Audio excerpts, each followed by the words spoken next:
South Africa sanibingelela anganza wethu kuphi nakuphi khona nibekele umduduzo ngamkhwanazi inhlangano ezivela kuyona ibizwa ukuthi ithuleleni organization kodwa ke isihloko enginibekela sivela ngaphansi kwaso sithi abantu bayagula namhlanje ke sivakashile umfowethu usuka le ndaweni yasenkandla umfowethu unenkinga akabhekene nayo eyenzakala esibhedlela uzozisho ukuthi ubani wakabani nokuthi ke inkinga yini le abhekene nayo nokuthi ke ofisa ukuthi asizakale kanjani newethu sekubingelela baba. Yebo baba. Kunjani newethu? Hayi siyaphila. Siyaphila. Ubani igama bese? Igama uSipho wakwandiyaza enkandla. Waka? Wakwandiyaza. Ndiyazi. Yebo enkandla. Kephi nenkandla? Esigodini sangaqhishi. Okay mnewethu. Bafo ngiceliwe la ukuthi kunodaba olukhona obhekene nalo ngicela ngazi uma ubhuti wakho noma umalume wakho noma yabo angazi ukuthi inkinga obhekene nayo mnewethu ukuthi ithini kwenzakalani bafo?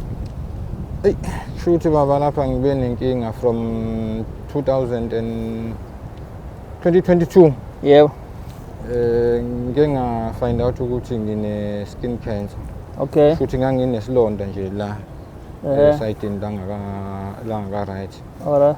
Shuthi base beyangilokhuza ngaya esibhedlela base beyang operate ngeyi banguthi beku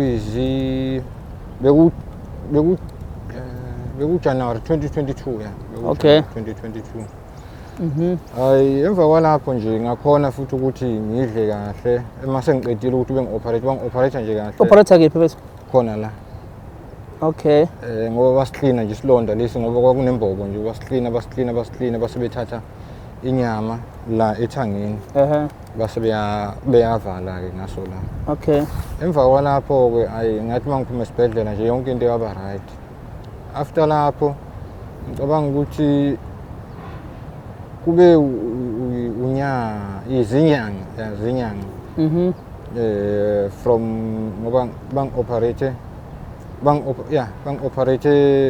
I think kwakuJanuary, I think bekuJanuary. Kwaba zinyanga nje kwathi ngo September 2023. Ngo September 2023 yaqala ke futhi enye inkinga.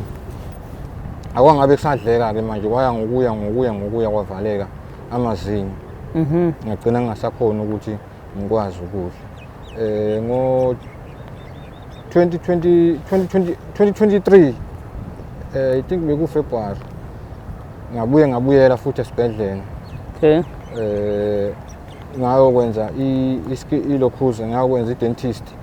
Bangifaka kwi-dentist bacabanga ukuthi mhlambe inkinga ila kwi-angle yelokhuza la mangabe kuvale kumhlathi ingasadleki. Alright. Hayi bangivula kwavuleka futhi kwavuleka iside eli1. Ngahlala ke lapho ngahlala lapho 2020 futhi 2023 kwaqala kwabuya futhi kwavaleka after sengiyenzile ngoba nayo futhi ilokhuza le ye-dentist ngenze January. Ngawo 2023 kwaqala futhi kwabuya kwavaleka futhi. Kwathi 2024 bathi sibuyile futhi i-cancer. Ngabuyela futhi khona esibhedlela futhi. Esiphi isibhedlela? Ilokhuza iCharlotte Maxeke. Egoli. Egoli. Okay. Ngabuyela futhi khona le esibhedlela. Bathi isibuyile i-cancer futhi sibuye ngamandla. Base beyangilokhuza ke bathi ke angibuye ngize esibhedlela bezokwazi ukuthi beyi-treat benginike leyo treatment abazonginikeza yona base bengifaka ipipe. Since lapho ke angikhona ukuthi ngikwazi ukuthi ngivule umlomo ngikwazi ukudla. Bafaka ipipe kephi? Ipipe lila. Elani ipipe abalifaka? Elokudla.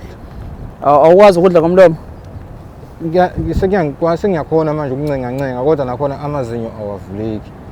Umhlathi wavelwa lokho? Wavelwa lokho umhlathi. Amazinyo awavuleki. Ish. Manje ngikhona ukuthi ngikwazi ukuthi ngidle ngayo nje kahle ngisuthe yini ipipe lila bangifaka lo. Udla kuni ngepipe leyo? Ngidla nje into eyimidoko kanjalo. Phila ngeparish nje? Phila ngeparish. Sekwesikhathi esingakanani bafo? Njoba ngisho nje ngithi since 2023 ngabuyela 2023 ngabuyela futhi 2020 since 2020 ngisho nje since 2023 ngingakhona ukuthi ngidle kahle until manje.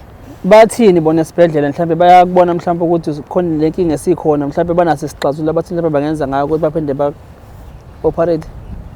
Ayi, angiboni ukuthi banaso isixazululo ngoba njengoba ngisho nje kulo nyaka lo u-2020 ngo-2024 2025 manje kade ngibuyelile futhi ngithi ngiyozama ukuthi ngiyilungise le nkinga. Hayi, akulungi. Bathini elabizwa? Bangi-check-a nje bangifaka emshinini banginikeze lawo maphilisi lawo bathi angiphuze la maphilisi. Nakhona akusiwo amaphilisi bodwa ukutreat bathi amaphilisi amapeyini banginikeza amaphilisi amapeyini bengiyeke nje ngihambe ngiye ekhaya. Eyi. Mnewethu. Okay. Inkinga ke le mfethu. Babethi bayakulekelela ngoba nakho mhlambe ke ubethi unesifo sokuthi unesifo se-cancer yesikhumba. Yeah, but ke kunalokho sekuvele kwenzeka futhi manje enye inkinga phezulu kwenkinga yayikhona. Sekuvele kwenzeka nje enye inkinga phezulu kwenkinga ebikhona ngoba yabona nje nangaleli side leli bengingakhona ukuthi ngilale ngalo. Bengihlala ngilala ngeside leli. Awukwazi ngisho ukuzamula? Ngikwazi ngisho ngiyazamula ngaleyo ndlela ngoba phela ukuzamula kuyafika ngaleyo ndlela kodwa akuzamuli ngale ndlela ekufanele ngabe ngizamula ngayo ngoba amazinyo nje abona nje manje alokhile nje. Alokhile. Awakhuphuki kuleli zinga nje akakulo awakhuphuki. Ngoba bengingasakhulumi nokukhuluma. Ngizothwa nezilakho belingasaphumi. Bengingasakhulumi since January nje January, February, March. Ukukhuluma uma kuzophela manje. Ngaqala ukwazi ukuncane ukuthi ngikwazi ukukhuluma until manje bengingakhulumi. Bona abaphathi besibhedlela usuku wababikela nalenke? Inkinga ke njengoba ngihamba ngingedwa futhi ngingenalo nanolwazi ukuthi ubani engakhona ukuthi ngikwazi ukuthi ngimbikele ngale nkinga ngoba odokotela bengilokhu ngibahamba nje ngishintshana ngabo. Okay. Inini appointment date yakho? Appointment date yami ingolwesine ngeyi-24. Hawu. Phambi kwakusasa nje? Kwakusasa. Niyanyuka niyegoli? Njengamanje nje uma ngisuka mhlawumbe la ngiyanyuka kumele ngiyobhukha ibhasi. Okay. Ngoba vele date nathi khona mnewethu and asazi futhi ukuthi ke mhlawumbe ke yikuphi abazofike bakwenze. Angithi bayokucheck? Yeah, basangicheck after treatment yakho. No, ngicela ukuthi ufike uqale uzwe ukuthi bathini. Yeah. Mhlawumbe mawukuthi ke after ukuthi bekubonile mhlawumbe awugculisekanga mhlawumbe izinto abazishona nathi abazozenza mhlawumbe. Ngicela vele ungaphumi khona esibhedlela ucele khona simde ukuthi ucela ukubona i-office lomphathi. Yeah. Ukuze siba reportele kuqala, yabo. Yeah. Singaqhamuka sengazuthi mhlawumbe manje angithi yabo ngathi sekuyaliwa kanti akuliwa. Yeah. Yabo uma ukuthi kuze mhlawumbe nesibhedlela sazi uma kungaphezulu kwamandla abo. Yeah. Ngoba phela nabo abenzanga ngenhloso babethi bayalekelela naye. Ukuthi bayakusiza ukuthi lesifo sikuphethe se-cancer. Mhlawumbe uma usekwenzeka lo monakalo khona ave ngoba mhlawumbe wenzeke ngenhloso. Yeah. So ke egcine kufuneke ngokubambisana nabo nesibhedlela sikwazi ukuthi sitholakale isixazululo ukuthi njengamanje amazinyo akho azoqaqeka kanjani na ukwazi ukuthi ke uhlafune ukwazi na ukuvula umlomo njengabantu bonke. Yeah. Yabo. Yeah. Ilokho nje okwamanje South Africa ngazi noma mhlawumbe ngim-advise ngendlela right umfowethu ngoba asilwi akuliwa bafangazi noma mhlawumbe usisebenza sokuthi nofuna kuliwe nabo yini. Angazi ngoba nami sekunesikhathi njengoba ngisho nje ngithi sekuyisikhathi ngingayitholi impendulo right belokhu bengishonisa le ngoba phela akuyena udokotela oyedwa engimhamba abaningi odokotela engibahamba kuso leso sibhedlela njengoba ngisho nje ngithi from 2022 ngingale nkinga. Okay. Until manje. Umama ubuhamba naye? Yebo. Nkosikazi? Nkosikazi. Ubuhlalwa mina esibhedlela? Esibhedlela ngihambe naye umama sengizothatha i-treatment le bese ngiyithatha manje le. Ngibona nje abantu bebehlala bezongivakashela mangabe ngilele ngenza ama-operation la bengisuke ngayo. Okay. Yeah. Okay, uthe esibhedlela iCharlotte Mxeke? iCharlotte Maxeke. Charlotte Maxeke? Yeah. Esegauteng angithi? Esegauteng. Yes, asiceleke mhlawumbe nakubaphathi baso ke esibhedlela ukuthi mhlawumbe bangenelele mhlawumbe ukuthi beke bathole icondition kabafa ukuthi ke sekukusiphi isimo yini mhlawumbe engenzakala mhlawumbe ukuthi bafa kwazi ukulekeleleka. Sithathele from lapho ke mhlawumbe ukuthi isibhedlela sona siphendula sithini. Yeah.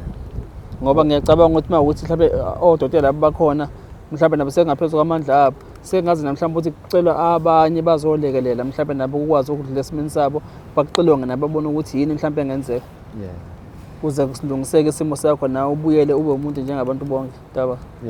Ngoba sengiphazamisekile nje netoho sengiphazamisekile ngoba nje kulonyaka since January ngikaze ngikhona ukuthi ngikwazi ukuya etohweni. Ngizwile kuthiwa ubukade usebenza. Bengisebenza. Bathi nemsebenzi isebenza ngoba nakho usulove kakhulu usebenza ba emsebenzini banginikeza ilokhuza banginikeza incwadi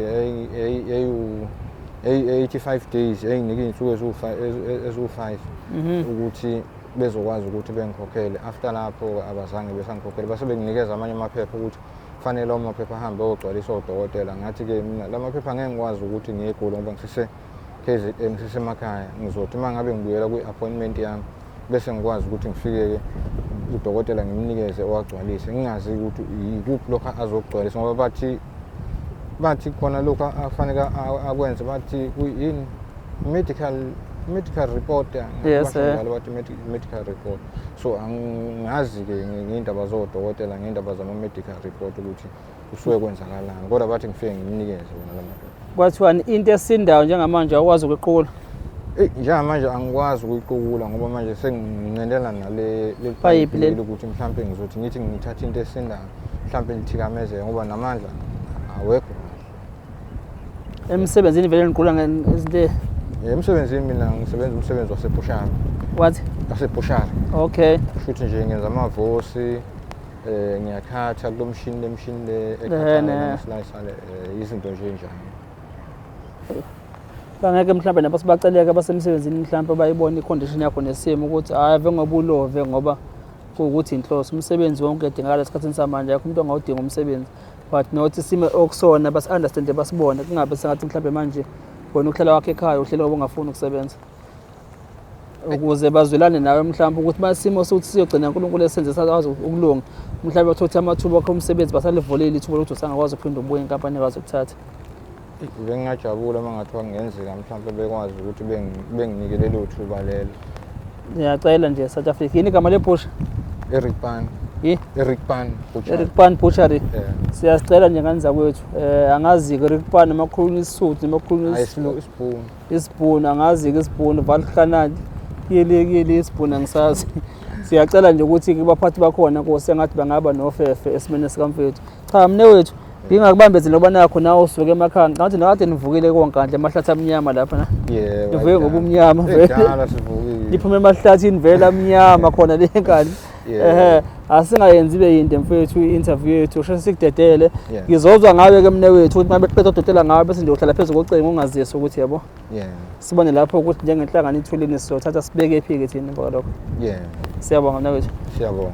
South Africa bekuyilelo ke udaba umfetheze ngalo ke osuke enkandla unesimeni sokuthi ke waba nenkinga yokuthi thiwa unesifo somdlavuza sesikhumba bazama kodwa ukuthi bayamlungisa ukuthi ahlinzwe ka clean isilonda base bekhipha ke inyama nje bade chaza ethangeni bakwazi ukuphesha.